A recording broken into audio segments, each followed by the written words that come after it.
আমাদের নতুন আসন বৃদ্ধি হয়েছে, আমরা একজন নতুন এমপি পাবো, নতুন নেতৃত্ব হবে। উপস্থিতি প্রিয় বন্ধুরা, বাংলাদেশ জাতীয়তাবাদী ছাত্র দলের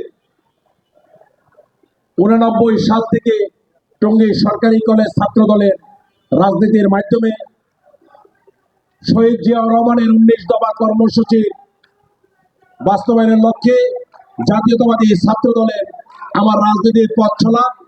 জাতীয়তাবাদী ছাত্র দলের রাজনীতি করতে গিয়ে আমি টঙ্গী সরকারি কলেজের যুগ্ম আহ্বায়কের দায়িত্ব পালন করি।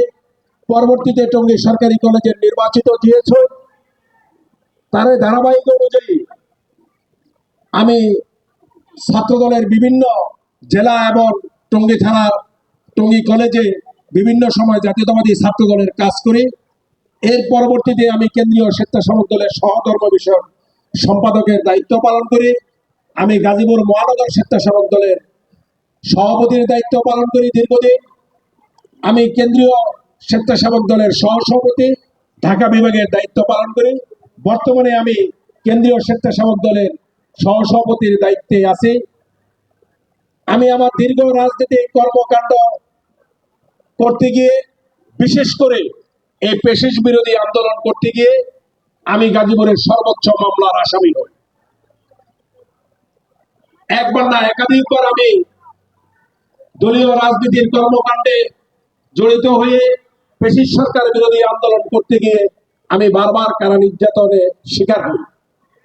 আমি যখনই গ্রেপ্তার হই, আমি জামিনে মুক্তি পাওয়ার পরে আমার জেল গেট থেকে আমাকে বারবার রিঅ্যারেস্ট করা হয়। সেটা দলের কাজ করতে গিয়ে আমি এই নির্যাতনের শিকার হই। কাজেই এই দলের 1989 সাল থেকে ছাত্র দলের মাধ্যমে পথ চলা আজকে পর্যন্ত আমি জাতীয়তাবাদী রাজনীতি করতে গিয়ে আমি কখনোই আমার দ্বারা দলের কোনো কর্মকাণ্ডে ক্ষতি হবে এরকম কোনো কর্মকাণ্ডে আমি লিপ্ত হই নাই। বিধায় আমি আপনাদের কাছে, আপনাদের মাধ্যমে জাতীয়তাবাদী দলের কেন্দ্রীয় নেতৃবৃন্দের কাছে আমি আগামী গাজীপুর 6 আসনের নমিনেশন প্রত্যাশা করছি। আমি বিশ্বাস করি আমার দল যদি চিন্তা ভাবনা করে যে গাজীপুরে নির্যাতিত নেতা কর্মীদের খোঁজ করে সেখানে আমার নাম আলোচনা আসবে, এটা আমি বিশ্বাস করি।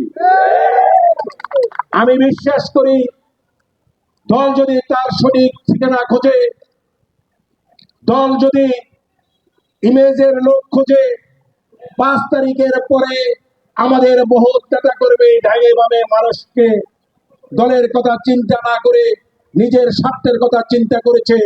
আমি এক বিন্দু পরিমাণও নিজের স্বার্থের কথা চিন্তা করি নাই। আমি দলের কথা চিন্তা করছি, দলের ইমেজের কথা চিন্তা রেখে আজকে পর্যন্ত আমি রাজনীতিতে, ভোটের রাজনীতির স্বচ্ছতা বজায় রাখার চেষ্টা করেছি। আমি বিশ্বাস করি দল যদি ক্লিন ইমেজের লোক খুঁজে আমার নাম আলোচনায় আসবে ইনশাল্লাহ। পাশাপাশি আমি বলবো যে আমাদের এই ত্যাগ জিয়া পরিবারের ত্যাগের কাছে কিছুই না। আমাদের প্রিয় নেত্রী, দেশ নেত্রী বেগম খালেদা জিয়া পেশিস সরকার দ্বারা যে নির্যাতিত হয়েছে, জিয়া পরিবার যে নির্যাতিত হয়েছে, সেই নির্যাতন আমাদের একটি ক্ষুদ্র নির্যাতনের কাছে কিছুই না। কাজেই আমার দল, আমার নেত্রী, আমাদের প্রিয় নেতা জাতীয়তাবাদী দলের